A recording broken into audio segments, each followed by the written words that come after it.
को ले चलेंगे इमरान खान की जानिब जो कि जलसा आम से खिताब कर रही हैं। या कनाबदो वैया कनस्ताइन। मेरे कोट अद्दू के बुजुर्गों, नौजवानों, मेरी बहनों, मैं इस शानदार इस्तकबाल जो आज आपने मेरा किया, मैं आपका दिल से शुक्रिया अदा करता हूं। बहुत बहुत शुक्रिया। पहले भी इधर आता रहा हूं, मुजफ्फरगढ़, कोटद्दू पहले भी आया हूं, लेकिन कभी मैंने ऐसा जज्बा, जुनून, शऊर आप में कभी ऐसा नहीं देखा। अल्लाह का शुक्र अदा करता हूं।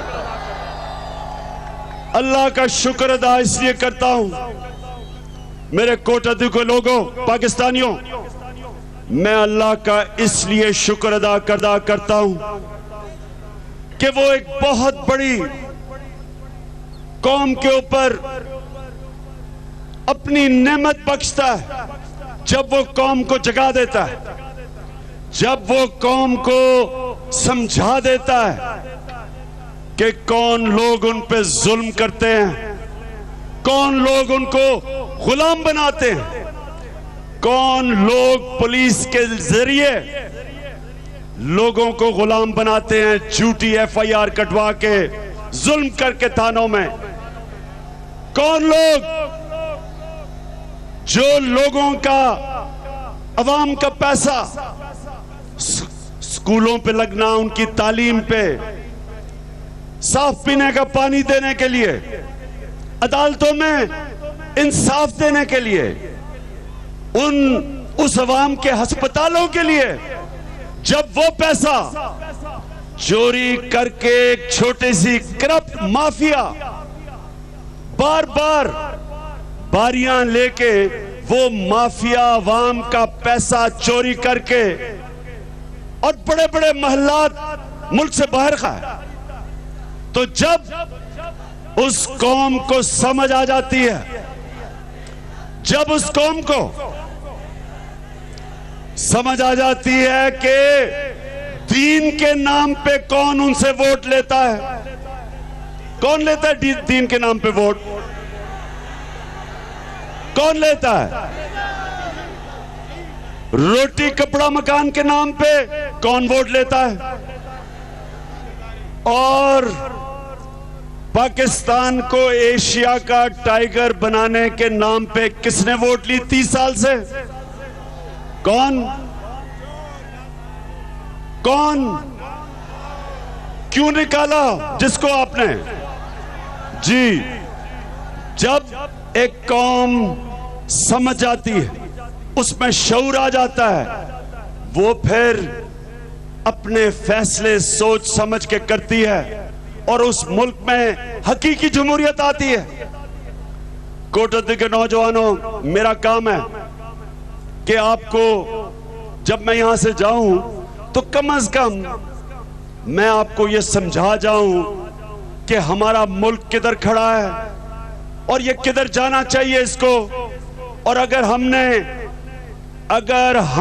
अब अपनी वोट का सही इस्तेमाल कर लिया तो ये मुल्क क्या बन सकता है, और अगर यही करप्ट माफिया जो 30 साल से लोगों को झूठ बोल के और धोखा दे के अवाम के नाम पे वोट ले और खुद अपने और अपने बच्चों को बाहर लेके जाए, इनकी जायदादें बाहर, इनके बैंक में पैसे बाहर, इनकी बिजनेस बाहर, इनकी ईदें बाहर,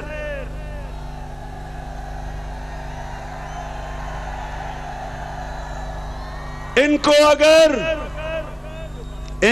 अगर खांसी भी हो जाए तो बाहर इलाज करवाने जाते हैं।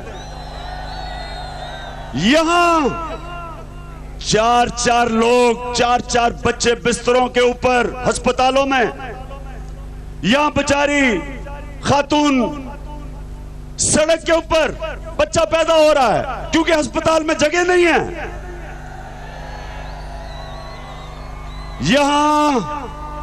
यहां मेरे कोट अद्दू के नौजवानों, याद रखो, दुनिया में इतने बच्चे गंदा पानी पीने की बीमारियों से दुनिया में नहीं मरते जितने पाकिस्तान में मरते हैं। इस मुल्क में जितनी औरतें डिलीवरी के वक्त मरती हैं, दुनिया में नहीं इतनी औरतें मरती। इस मुल्क में 45% बच्चे, क्योंकि उनको हम खुराक पूरी नहीं देते, उनको हम खाना जिसमें न्यूट्रिशन होती है वो पूरी नहीं देते, क्योंकि उनका पैसा चोरी करके बाहर चला जाता है, बड़े बड़े महलों में रहते हैं। वो अवाम का पैसा जो अवाम पे लगना चाहिए वो इनकी जेबों में जाता है। 45% पाकिस्तान के बच्चे, उनको एक बीमारी है जिसको कहते हैं स्टंटेड ग्रोथ, मतलब कि ना उनके ज़हन पूरी तरह बढ़ते हैं और ना उनके कद पूरी तरह बढ़ते हैं, यानी कि हमेशा के लिए 45% पाकिस्तान के बच्चों को हम आगे बढ़ने का मौका नहीं देते, क्योंकि ये दरिंदे उनका पैसा लूटते हैं और इनके पेट नहीं भरते। इनका पेट भरेगा कब्र की मिट्टी से, इनका कभी पेट नहीं भरेगा उससे पहले। तो कोट अद्दी के मेरे बाशऊर शहरियों, आज जो मैं आपके पास आया हूं आपको समझाने के लिए कि हकीकी जमहूरियत का मतलब 3 चीजें होता है, और ये याद रखें, ये 3 चीजें नहीं हकीकी जमहूरियत नहीं। सबसे पहले हकीकी जमहूरियत में जो मुल्क का सरबराह होता है वो अवाम को जवाबदेह होता है। अवाम उससे पूछ सकती है जो बादशाह से नहीं पूछ सकती, डिक्टेटर से नहीं पूछ सकती। लेकिन जमहूरियत के अंदर एक मुल्क का सरबराह जवाबदेह होता है। तो जब अगर ये जमहूरियत होती तो हमने जब पार्लियामेंट से नवाज शरीफ से पूछा था कि ये अरबों रुपए की जो आपके मोहल्लात लंदन में जो इंकशाफ हुआ पनामा का, नवाज शरीफ बताओ ये पैसा किधर से आया ये खरीदने के, और ये पैसा बाहर कैसे गया। ये पार्लियामेंट को प्राइम मिनिस्टर जवाबदेह होता है। हमारे से झूठ बोला, इसने हमें जवाब नहीं दिया। हमने स्पीकर को कहा कि रेफरेंस भेजो, स्पीकर ने रेफरेंस नहीं भेजी क्योंकि इनके घर का मुलाजिम है। हमने पब्लिक अकाउंट्स कमेटी में गए और हमने पब्लिक अकाउंट्स कमेटी में कहा कि इससे जवाब तलब करो। सारे महकमों ने हाथ खड़े कर दिए, इदारों ने हाथ खड़े कर दिए कि जी बादशाह सलामत को हम जवाब नहीं तलब कर सकते। और फिर उसी पार्लियामेंट में इनके वजीर इकामा ख्वाजा आसिफ क्या कहता है? इकामा आसिफ कहता है कि मियां साहब फिक्र ना करो, लोग भूल जाएंगे, पनामा को भूल जाएंगे। ख्वाजा आसिफ, ये तुम्हारे बाप का पैसा चोरी हुआ था जो लोग भूल जाएंगे। खड़ा है अब इमरान, ये पैसा मेरी कौम का था, और आप अगर असेंबली में हैं तो आप कौम के नुमाइंदे हैं। आप शरीफ खानदान के घर के जूते पॉलिश करने वाले नहीं हैं, अवाम के नुमाइंदे हैं। पैसा अवाम का था, आपको जवाब तलब करना चाहिए था नवाज शरीफ से, और आप दरबारी बन गए, सारे असेंबली दरबारी बन गई, उससे जवाब नहीं पूछा। जब जवाब नहीं पूछा तो पार्लियामेंट अवाम की नुमाइंदगी करने से फेल हो गई। फिर मुझे सड़कों पर निकलना पड़ा और अपनी अवाम को साथ मिला के आखिर में हम सुप्रीम कोर्ट में गए। असल में अगर हकीकी जमहूरियत होती इसको जवाब देना था, इसने जवाब नहीं दिया। और जब जवाब नहीं दिया, पार्लियामेंट ने जवाब तलब नहीं किया। और दूसरा जुल्म इस पार्लियामेंट ने किया कि हाथ खड़े करके पार्लियामेंट ने कानून पास किया कि मुजरिम एक पार्टी का सरबराह हो सकता है। कोटद्दू के नौजवानों, ये दुनिया में कभी दुनिया की तारीख में किसी पार्लियामेंट ने यह नहीं किया। दुनिया की किसी जमहूरी पार्लियामेंट ने इस तरह का कानून पास नहीं किया कि मुजरिम एक पार्टी का सरबराह बन सकता है। इन्होंने साबित किया कि ये पार्लियामेंट नहीं, ये अवाम की नुमाइंदगी नहीं कर रही, ये करप्ट माफिया की हिफाजत कर रही है। अवाम के पैसे जो चोरी करते हैं उनकी मदद कर रही है। तो लिहाजा पहली चीज जो अभी तक नहीं है, इस पार्लियामेंट ने मुल्क के सरबराह को से जवाब नहीं तलब किया, हमें सुप्रीम कोर्ट जाना पड़ा। दूसरी चीज, एक जमहूरियत के अंदर ये गौर से समझ लें, जमहूरियत के अंदर कानून की बालादस्ती होती है, यानी कि कानून में सब एक बराबर होते हैं। बादशाहत में नहीं होती, जमहूरियत में होती है। तो जमहूरियत के अंदर अगर आपने देखना था कि इस जमहूरियत में कानून की बालादस्ती है या नहीं, तो आपने सिर्फ देखना कि जिस तरह नवाज शरीफ जिस तरह अदालत में नैब के आता है, कभी आपने देखा कि एक मुजरिम जो मुल्क का 300 अरब रुपया मुल्क से बाहर लेके जाए, उसको वजीर लेके जा रहे हैं, 40 गाड़ियों का प्रोटोकॉल मिल रहा है आपके पैसे से, टैक्स पेयर के पैसे से, यानी अवाम के पैसे से 40 गाड़ियों का प्रोटोकॉल। उसकी बेटी वो जहाज पे उतरती है, गाड़ियां जहाज पे लेने जा रही हैं। यानी ये दुनिया में किधर होता है कि जो अवाम का पैसा चोरी करे उसको अवाम के पैसे से प्रोटोकॉल मिले? ये दुनिया में कौन सी जमहूरियत में होता है? तो दूसरी चीज, कानून की बालादस्ती का मतलब ये कि अगर छोटा चोर जेलों में है तो वही बर्ताव होना चाहिए बड़े चोर से।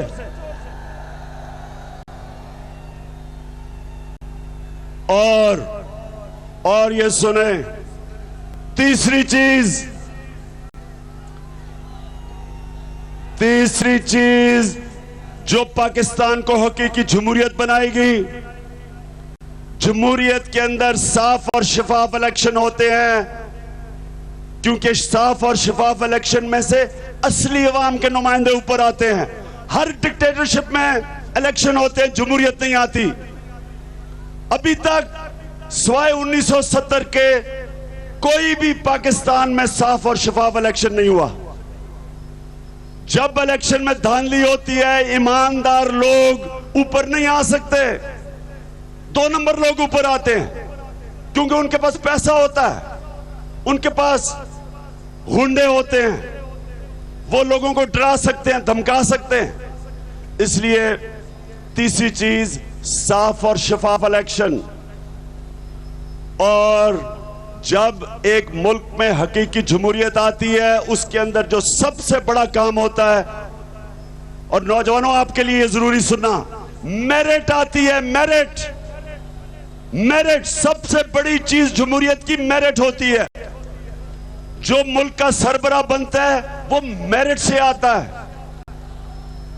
हर शोबे में, क्रिकेट टीम से लेके हर जगह मेरिट होती है। आपके इदारों के ऊपर मेरिट पे लोग आते हैं। आपके पीआईए, वपडा, स्टील मिल, बड़े बड़े इदारे, अगर इनके ऊपर मेरिट के ऊपर लोग आए होते, आज ये ना हाल होता कि इस कौम का 500 अरब रुपया हर साल डूबता है इन इदारों के अंदर, जो अवाम के ऊपर खर्च होता है। सिफारिशी हैं, क्योंकि इनके लोग जो इस वक्त लोग ऊपर बैठे हुए हैं, उनकी सिर्फ एक मेरिट है कि वो शरीफ खानदान के दरबारी हैं, सिर्फ ये मेरिट है और कोई मेरिट नहीं है। इसहाक डार को देखें, कभी सुना दुनिया में? ये जरा सुने नौजवान, इस मुल्क का क्यों बुरा हाल है। जो मुल्क का प्राइम मिनिस्टर था वो इकामा लिया हुआ था, तनख्वाह लेता था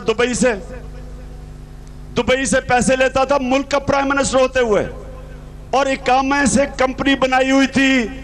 यहां से पैसा चोरी करके कंपनी में, जो पैसा फिर इसके बच्चों को लंदन की कंपनियों में भेज देते थे, फिर उधर से पैसा यहां लेके आते थे। मरियम सफदर कहती हैं कि बहुत बड़ा जुल्म हुआ, बड़ी हुई। मरियम सफदर, एक चीज बता दो कि कभी किसी शहरी कोई ऐसा है पाकिस्तान में जो सुबह जागे तो बैंक में 80 करोड़ रुपया आ जाए, 80 करोड़ रुपया, और कहो जी मुझे तोहफा मिला है, भाई ने तोहफा भेजा है। ये जो जुल्म है इस मुल्क पे सिर्फ इसलिए है कि ऊपर इदारों के ऊपर मेरिट पे लोग नहीं बैठे। नैब के ऊपर जो पिछला चेयरमैन था मेरिट पे नहीं था। FIA पे वो लोग बैठे जो तो उनके गुलाम थे। FBR में इनके गुलाम बैठे थे। फाइनेंस मिनिस्टर, मुल्क का सबसे बड़ा मनी लॉन्ड्रर इसहाक डार बैठा था।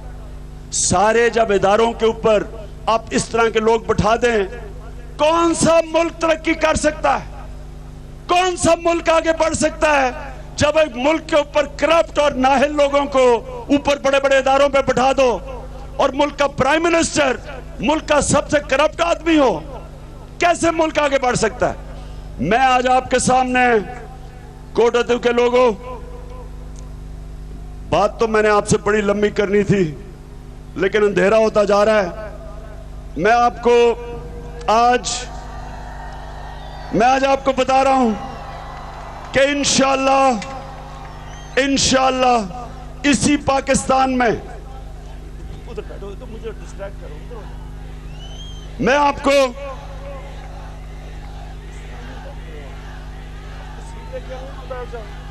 सुने, मैं आपको आज वो पाकिस्तानी आपके सामने खड़ा होकर बात कर रहा हूं जो हमारी पहली दफा हमें मौका मिला पख्तूनख्वा में, पहली दफा।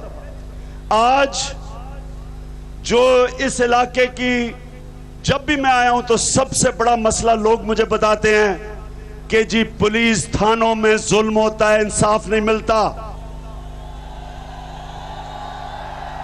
जो ताकतवर होता है पुलिस को इस्तेमाल करता है लोगों पे जुल्म करने के लिए, झूठी FIR कटवाने के लिए। आज पहली बारी है हमारी, पख्तूनख्वा में पहली बारी मिली है, और जब 2013 में हमें बारी मिली तो 700 पुलिस वाले मर चुके थे दहशतगर्दी में। 700 पुलिस वाले, बुरा हाल था पुलिस का, करप्शन आसमान पे थी, लोगों को अगवा करके लिया जाके पैसे लेते थे लोगों से। आज सुने, आज सारे पाकिस्तान का बेहतरीन पुलिस का निजाम आज पख्तूनख्वा में है। 70% जुर्म एक साल में कम किए हैं। 70% दहशतगर्दी नीचे आई है। 10 साल के बाद सबसे पुरअमन साल गुजरा पख्तूनख्वा में। क्यों? क्योंकि हमने पुलिस को ठीक किया, हमने पख्तूनख्वा की पुलिस को गैर सियासी किया। कोई किसी मुखालिफ के ऊपर झूठी FIR नहीं काट सकता पख्तूनख्वा में। एक मैं चैलेंज करता हूं, एक मुखालिफ बता दे मेरा, हमारी पार्टी का तहरीक इंसाफ का पख्तूनख्वा में जिसके ऊपर FIR काटी हो, एक बता दें। और यहां पंजाब में, सिंध में, पंजाब में मेरे ऊपर, मुझे इश्तिहारी बनाया हुआ है, सारों के ऊपर FIR काटी हुई हैं, सारी हमारी लीडरशिप पे FIR काटी हुई हैं। सिंध के अंदर जिधर हमने बल्दियाती निजाम में अच्छा किया सब पे FIR काट दी। जब एक हुकूमत अपनी पुलिस का जब वो गलत इस्तेमाल करते हैं, जब खुद हुकूमत पुलिस से गलत काम करवाती है तो वो पुलिस कैसे ठीक काम करेगी? आज अगर पख्तूनख्वा की पुलिस ठीक है, गैर सियासी है, सारी अपॉइंटमेंट मेरिट के ऊपर होती हैं, एनटीएस सिस्टम पे होती हैं, कोई सिफारिशी नहीं है, प्रोफेशनल पुलिस है, मिसाल बन गई है पाकिस्तान में। और अभी पहली बारी थी, यही कोटद्दी को लोगों इंशाल्लाह मैं आपको साबित करके दिखाऊंगा, यही पंजाब पुलिस को एक ऐसी पुलिस बनाऊंगा कि लोग पुलिस को अच्छा समझेंगे, लोग समझेंगे पुलिस हमारी मदद करती है। जिस तरह आज पख्तूनख्वा की पुलिस को लोग इज्जत देते हैं, लोग पसंद करते हैं उसको, लोग पुलिस को समझते हैं कि हमारी हिफाजत के लिए है। यहां पुलिस को डरते हैं लोग। और जब शहबाज शरीफ ने देखा कि हमने पुलिस में तब्दीली लेके आए हैं और सारी दुनिया पख्तूनख्वा की पुलिस की तारीफ कर रही है, तो वो क्या तब्दीली लेके आया? उनकी वर्दियां बदल दी। शहबाज शरीफ तुम्हारे से बड़ा ड्रामा करने वाला पाकिस्तान में कभी नहीं आया, तुम्हें बॉलीवुड भेजना चाहिए। बहुत बड़ा एक्टर है शहबाज शरीफ।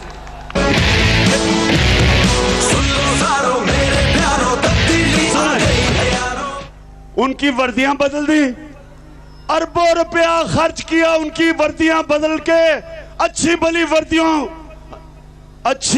वर्दियां बदल के डाकिया की वर्दियां बना दी उनको। बड़े पंजाब के पुलिस वालों ने क्या कहते, खान साहब हम आपके लिए वोट देंगे, खुदा के वास्ते आए और हमारी वर्दियां तो ठीक करें आके। तो इंशाल्लाह हम ड्रामे नहीं करेंगे, ड्रामाबाज शरीफ की तरह। हम इस मुल्क में सही इस्लाहत पुलिस की सबसे ज्यादा, क्योंकि इस इलाके में लोगों को ज्यादा जान और माल उनकी हिफाजत नहीं होती, इसलिए लोगों को ज्यादा परवाह है। दूसरी चीज, आपके स्कूल ठीक करके दिखाऊंगा, सरकारी स्कूलों को, सरकारी स्कूल ठीक करेंगे। और तीसरी चीज, आपको इंशाल्लाह पाकिस्तान के अस्पताल ठीक करके दिखाऊंगा, जिस तरह हम पख्तूनख्वा के अस्पताल पहली दफा 40 साल में ठीक हो रहे हैं।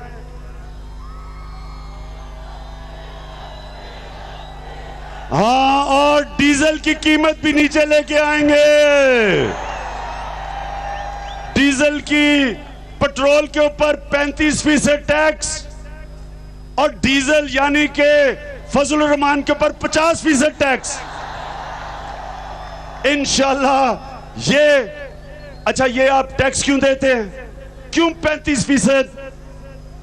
क्यों 35% पेट्रोल और 50% फजल रहमान पे क्यों टैक्स देते हैं? क्योंकि इनकी चोरी, इनकी करप्शन, इनकी नाहली, इसकी कीमत आप महंगाई के जरिए अदा करते हैं। आपके ऊपर टैक्स लगते हैं, हर चीज पे ये टैक्स लगाते हैं। जितने ये कर्जे लेते हैं, कर्जे ये लेते हैं, ये कर्जे इसलिए लेते हैं कि करप्शन, इस मुल्क का पैसा चोरी करके बाहर, और उसकी वजह से कर्जे लेने पड़ते हैं। और कर्जे की कीमत अवाम अदा करती है महंगाई के जरिए। ये बार कोटद्दू के लोगों ये सुन लो, 2008 में जब आसिफ जरदारी सरबराह बना तो हर पाकिस्तानी के ऊपर 35,000 रुपया कर्जा था। 9 साल के बाद आज कितना कर्जा है? कितना कर्जा है? 1,20,000 कर्जा चढ़ चुका है। ये किधर गया पैसा? किधर गया पैसा? ये जो कर्जा चढ़ा है 7,000 अरब रुपए से आज 25,000 अरब रुपया 9 सालों में इस कौम पे कर्जा चढ़ा है। 7,000 अरब से 25,000 अरब रुपया कर्जा चढ़ा है 9 सालों में। ये है पाकिस्तानियों, आप कीमत अदा कर रहे हैं इनकी करप्शन की, इनकी नाहली की। कौम गरीब हो रही है और ये अरबोपति, इनके बच्चे अरबोपति, इनके बच्चों के बच्चों अरबोपति। और वो जो इसहाक डार है, जो इनका मुंशी था, जो मैं बड़ी देर से कह रहा था कि ये सबसे बड़ा मनी लॉन्ड्रर है, अब जानते हैं वो किधर भाग गया है। और मैं नैब से पूछता हूं, आपने क्यों इसको बाहर जाने दिया? ये इसहाक डार कहता है कि मेरी तबीयत ठीक नहीं। इसहाक डार आपके वालिद साहब साइकिल की दुकान चलाते थे, कोई बुरी बात नहीं है, मेहनत कश होने में कोई बुरी बात नहीं है। लेकिन मुझे आज आप बताएं कि आपको थोड़ी सी सरदर्द भी होती है तो बाहर इलाज करवाने जा रहे हैं। क्या पाकिस्तान में कोई अस्पताल नहीं जिधर आपका इलाज हो सके? क्या आपके वालिद साहब भी बाहर इलाज करवाने जाते थे? तो ये अलमिया है। मैं आपसे वादा करता हूं, आपके इस मुल्क के पाकिस्तान के अस्पताल ठीक करूंगा। 2 दफा मेरा सीरियस इलाज हुआ, एक 2009 में, एक 2013 में। 2 दफा सीरियस इलाज हुआ। मैं तो पाकिस्तान से बाहर नहीं गया, मेरा इलाज शौकत खानम कैंसर हॉस्पिटल में हुआ। मैं इनसे पूछता हूं, 30 साल से आप हुकूमत कर रहे हो, शरीफ खानदान और जरदारी, कितने अस्पताल बनाए हैं आपने जिधर आपके बच्चों का या आपका इलाज हो सके? आपको तो कुछ होता है, सारे बाहर भागे जाते हैं। जरदारी उधर बाहर जाता है, सारा शरीफ खानदान बाहर इलाज करवाता है। क्या लोगों की माएं नहीं? क्या लोगों की बीवियां नहीं? नवाज शरीफ, कुलसूम नवाज बाहर इलाज करवाने गई, हम दुआ करते हैं उनके लिए। लेकिन मुझे यह बताओ, इस मुल्क में कितनी माएं बाहर जा सकती हैं इलाज करवाने के लिए? उनके लिए कोई अस्पताल नहीं आपने बनाना था, आपको कोई फिक्र नहीं उनकी। सरकारी अस्पताल, यही सरकारी अस्पताल एक वक्त जबरदस्त अस्पताल होते थे। मैं मेयो हॉस्पिटल में पैदा हुआ, मेरी बहनें मेयो हॉस्पिटल में पैदा हुई, सरकारी अस्पताल था। हमारा सारा इलाज बचपन में सरकारी अस्पतालों में होता था। आज वही गंगा राम अस्पताल बना है दिल्ली में। सोनिया गांधी का आज इलाज गंगा राम अस्पताल दिल्ली में हो रहा है। वो बाहर नहीं जाके इलाज करवा रही। मैं आप इससे पूछता हूं कि हम तो सरकारी अस्पतालों में इलाज कराते थे, और अगर आज सरकारी अस्पतालों में हालात बुरे हैं, चूहे भाग रहे हैं, कीड़े भाग रहे हैं, 3-3, 4-4 बच्चे एक बिस्तर पे हैं, किसका कसूर है? ये किसका कसूर है? 30-30 साल आप यहां हुकूमत करते रहे। कौम का हाल देखें, कौम के पास देखें कि 9 साल पहले 1000 रुपया क्या चीजें खरीद सकता था और आज क्या खरीद सकता है। कौम का हाल देखें। और आप अपना इलाज यहां करवाएं। और फिर से ले चलेंगे कोट अद्दू, जहां इमरान खान खिताब कर रहे हैं। की तरह आप भी अपनी पैदावार बढ़ा सकें और आपको खर्चे कम करेंगे ताकि आपके पास पैसा बचे। और जब पैसा बचेगा तो किसान अपनी जमीन पे लगाएगा, जब जमीन पे लगाएगा तो और पैदावार मिलेगी।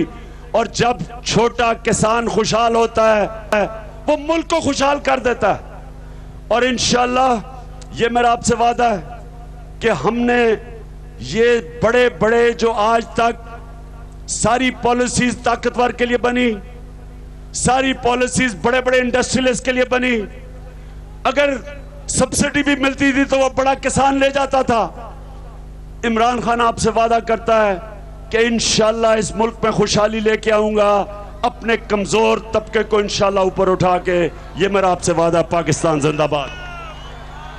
बहुत बहुत शुक्रिया कि इतनी अंधेरे में आप खड़े रहे और हमारी तकरीर सुनी।